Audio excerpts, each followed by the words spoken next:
হে নবী, তুমি কখনো মনে করো না এই জালেমরা যা কিছু করে যাচ্ছে তা থেকে আল্লাহ তাআলা গাফিল রয়েছেন। আসলে তিনি তাদের সেদিন আসা পর্যন্ত অবকাশ দিয়ে রাখছেন যেদিন তাদের চক্ষু স্থির হয়ে যাবে। তারা আকাশের দিকে চেয়ে ভীত সন্ত্রস্ত অবস্থায় দৌড়তে থাকবে।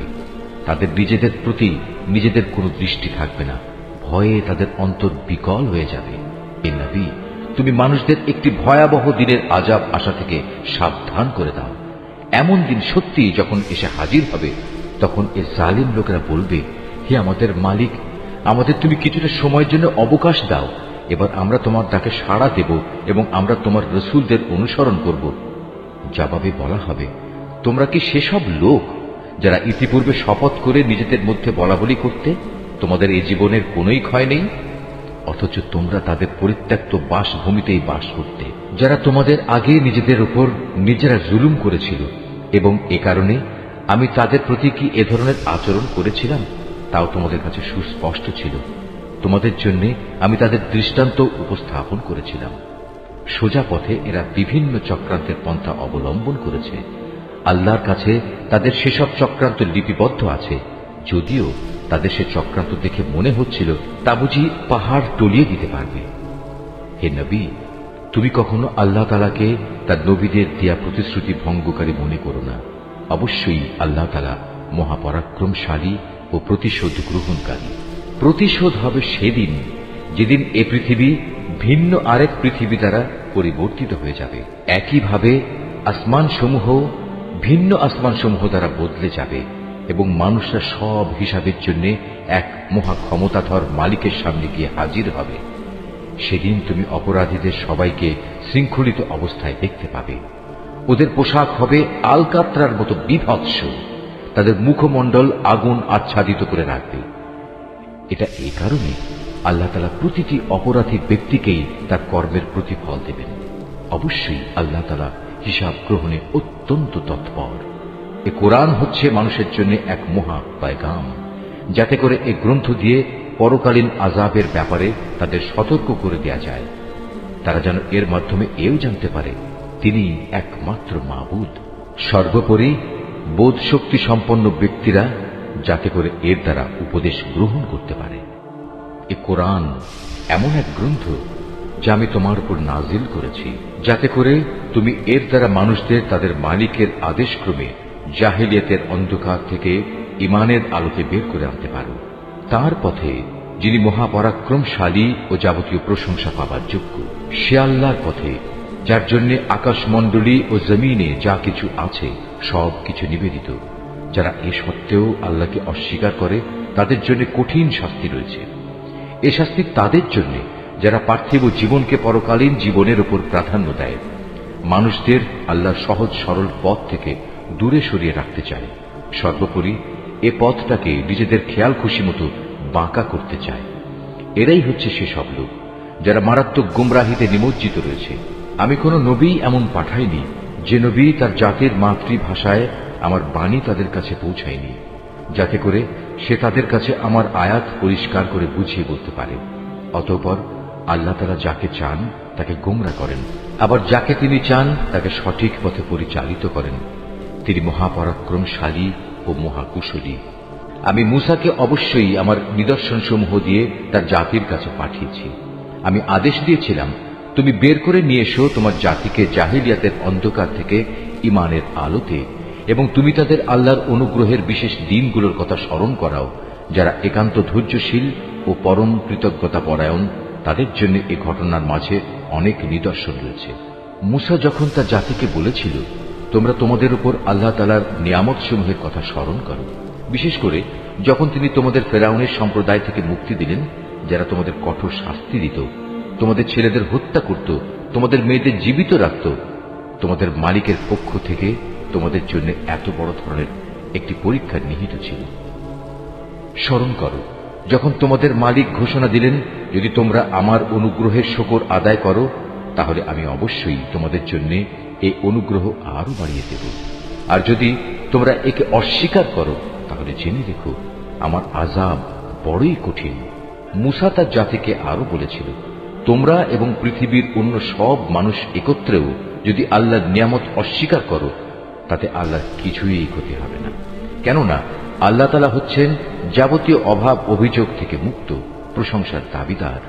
তোমাদের কাছে কি তোমাদের আগেকার লোকদের সংবাদ এসে পৌঁছয়নি? নূহের, আদ, সামুদ সম্প্রদায়ের ও তাদের পরবর্তী জাতিসমূহ, যাদের বিবরণ আল্লাহ তাআলা ছাড়া আর কেউই জানে না। সবার কাছেই তাদের নবীরা আমার আয়াতসমূহ নিয়ে এসেছিল। অতঃপর তারা তাদের নিজেদের হাত তাদের মুখে রেখে কথা বলতে তাদের বাধা দিত এবং বলত, যা কিছু পয়গাম নিয়ে তুমি আমাদের কাছে প্রেরিত হয়েছ তা আমরা স্পষ্টত অস্বীকার করি। তাছাড়া যে দিনের দিকে তুমি আমাদের ডাকছ সে বিষয়েও আমরা সন্দেহে নিমজ্জিত আছি। তাদের রসুলরা তাদের বলল, তোমাদের কি আল্লাহ তাআলা সম্পর্কে কোনো সন্দেহ রয়েছে, যিনি আসমান সমূহ ও জমিনের সৃষ্টিকর্তা? তিনি তোমাদের তার নিজের দিকে ডাকছেন যেন তিনি তোমাদের গুনাহসমূহ মাফ করে দিতে পারেন এবং একটি নির্দিষ্ট সময় পর্যন্ত তোমাদের অবকাশ দিয়ে সংশোধনের সুযোগ দিতে পারেন। এ কথার পর তারা বলল, তোমরা তো হচ্ছ আমাদের মতোই কতিপয় মানুষ। আমাদের বাপ দাদারা যাদের ইবাদত করত, তোমরা কি তা থেকে আমাদের বিরত রাখতে চাও? তাহলে তোমাদের দাবির পক্ষে আমাদের কাছে কোনো সুস্পষ্ট দলিল প্রমাণ নিয়ে এসো। নবীরা তাদের বলল, এটা ঠিক, আমরা তোমাদের মতো কতিপয় মানুষ ছাড়ার অন্য কিছু নই, কিন্তু আল্লাহ তাআলা তাঁর বান্দাদের মধ্যে থেকে যাকে চান নবুয়তের দায়িত্ব দিয়ে তার উপর তিনি অনুগ্রহ করেন। আর আল্লাহ তাআলার অনুমতি ব্যতি রেখে দলিল উপস্থাপনের কোনো ক্ষমতাই আমাদের নেই। আর ঈমানদারদের তো এসব ব্যাপারে আল্লাহর ফয়সালার উপরে নির্ভর করা উচিত। তাছাড়া আমরা আল্লাহ তাআলার উপর নির্ভর করবই বা না কেন? তিনি আমাদের জাহেলিয়াতের অন্ধকার থেকে আলোর পথসমূহে হেদায়েত দান করেছেন। এই আলোর পথে তোমরা আমাদের যে কষ্ট দিচ্ছ তাতে অবশ্যই আমরা ধৈর্য ধারণ করব। সর্বশেষে কারো উপর নির্ভর করতে হলে সবার আল্লাহর উপরে নির্ভর করা উচিত। কাফেররা তাদের রসুলদের বলল, আমাদের ধর্মীয় গোত্রে তোমাদের ফিরে আসতেই হবে, নতুবা আমরা তোমাদের আমাদের দেশ থেকে বহিষ্কার করে দেব।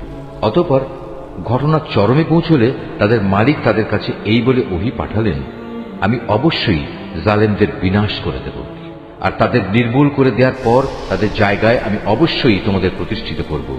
আমার এই পুরস্কার এমন প্রতিটি মানুষের জন্য যে ব্যক্তি আমার সামনে জবাবদিহিতার জন্য দাঁড়ানোকে ভয় করে এবং আমার কঠোর শাস্তিকেও ভয় করে। এর মোকাবেলায় ওরা একটা চূড়ান্ত ফয়সালা চাইল, আর সে ফয়সালা মোতাবেক প্রত্যেক দুরাচার ও স্বৈরাচারী ব্যক্তি ধ্বংস হয়ে গেল। তার একটু পিছনেই রয়েছে জাহান্নাম, সেখানে তাকে গলিত পুঁজ জাতীয় পানি পান করানো হবে। সে অতি কষ্টে তা গলধকরণ করতে চাইবে, কিন্তু গলধকরণ করা তার পক্ষে কোনো মতেই সম্ভব হবে না। উপরন্তু চারদিক থেকেই তার উপর মৃত্যু আসবে, কিন্তু সে কোনো মতেই মরবে না, বরং তার পেছনে থাকবে কঠোর আযাব। যারা তাদের মালিককে অস্বীকার করে তাদের ভালো কাজের প্রতিফল পাওয়ার উদাহরণ হচ্ছে ছাই ভস্যের একটি স্তূপের মতো। ঝড়ের দিন প্রচন্ড বাতাস এসে যা উড়িয়ে নিয়ে যায়। এভাবে ভালো কাজের দ্বারা যা কিছু এরা অর্জন করেছে তার দ্বারা তারা কিছুই করতে সক্ষম হবে না। আর এটাই হচ্ছে এক মারাত্মক গুমরাহী। হে মানুষ, তুমি কি দেখতে পাও না আল্লাহ তাআলা আসমান সমূহ ও জমিনকে যথাবিধি সৃষ্টি করেছেন? তোমরা যদি এর উপর না চলো তাহলে তিনি ইচ্ছা করলে এই জমিন থেকে তোমাদের অস্তিত্ব বিলুপ্ত করে নতুন কোন সৃষ্টি তোমাদের জায়গায় আনায়ন করতে পারেন। আর এটা বিপুল ক্ষমতাবান আল্লাহর কাছে মোটেই কঠিন কিছু নয়। মহাবিচারের দিন তারা সবাই আল্লাহর সামনে উপস্থিত হবে। যারা দুনিয়ায় দুর্বল ছিল তারা তাদের উদ্দেশ্য করে যারা অহংকার করত বলবে, দুনিয়ায় আমরা তো তোমাদের অনুসারেই ছিলাম, আজ কি তোমরা আল্লাহর আযাব থেকে সামান্য কিছু হলেও আমাদের জন্য কম করতে পারবে? তারা বলবে, আল্লাহ তাআলা যদি আমাদের আজ নাজাতের কোনো পথ দেখিয়ে দিতেন তাহলে আমরা তোমাদেরও তা দেখিয়ে দিতাম। মূলত আজ আমরা ধৈর্য ধরি কিংবা ধৈর্যহারা হই, উভয়টাই আমাদের জন্য সমান কথা। আল্লাহর আযাব থেকে আজ আমাদের কোনোই নিষ্কৃতি নেই। যখন বিচার ফয়সালা হয়ে যাবে তখন শয়তান জাহান্নামীদের বলবে, আল্লাহ তাআলা তোমাদের সাথে যে ওয়াদা করেছেন তা ছিল সত্য ওয়াদা। আমিও তোমাদের সাথে একটি ওয়াদা করেছিলাম, কিন্তু আমি তোমাদের সাথে ওয়াদার বরখেলাপ করেছি। আসলে তোমাদের উপর আমার তো কোনো আধিপত্য ছিল না, আমি তো শুধু এটুকুই করেছি, তোমাদের আমার দিকে ডেকেছি, অতঃপর আমার ডাকে তোমরা সাড়া দিয়েছ।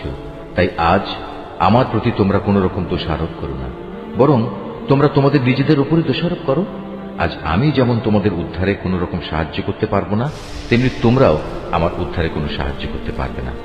তোমরা যে আগে আমাকে আল্লাহ শরীক বানিয়েছ, আমি তাও আজ অস্বীকার করছি। এমন সময় আল্লাহর ঘোষণা আসবে, অবশ্যই জালেমদের জন্য রয়েছে কঠিন আযাব। অপরদিকে যারা আল্লাহ তাআলার উপর ঈমান আনে এবং সে অনুযায়ী নেক কাজ করে, তাদের এমন এক জান্নাতে প্রবেশ করানো হবে যার পাদদেশে প্রবাহিত হবে রং বেরঙের ঝর্ণাধারা। সেখানে তারা তাদের মালিকের অনুমতিক্রমে অনন্তকাল অবস্থান করবে। সেখানে চারিদিক থেকে সালাম সালাম বলে তাদের অভিবাদন হবে। তুমি কি লক্ষ্য করনি আল্লাহ তাআলা কালেমায়ে তাইয়্যিবার কি সুন্দর উপমা পেশ করেছেন? এই কালেমা যেন একটি উৎকৃষ্ট জাতের গাছ, যার মূল জমিনে সুদৃঢ়, যার শাখা প্রশাখা আসমানে বিস্তৃত। সেটি প্রতি মৌসুমে তার মালিকের আদেশে ফল দান করে। আল্লাহ তাআলা মানুষদের জন্য এভাবেই উপমা পেশ করেন, যাতে করে তারা এসব উপমা থেকে শিক্ষা গ্রহণ করতে পারে। আবার খারাপ কালেমার তুলনা হচ্ছে একটি নিকৃষ্ট বৃক্ষের মতো, যাকে জমিনের উপরিভাগ থেকেই মূলোৎপাটন করে ফেলা হয়েছে। এর কোন রকম স্থায়িত্বও নেই। আল্লাহ তাআলা ঈমানদারদের তার শাশ্বত কালেমা দ্বারা মজবুত রাখেন। দুনিয়ার জীবনে এবং পরকালীন জীবনে জালেমদের আল্লাহ তাআলা এমনি করেই বিভ্রান্তিতে রাখেন। তিনি যখন যা চান তাই করেন। হে নবী, তুমি কি তাদের অবস্থা পর্যবেক্ষণ করনি যারা আল্লাহ তাআলার নিয়ামত অস্বীকার করার মাধ্যমে তাকে বদলে দিয়েছে?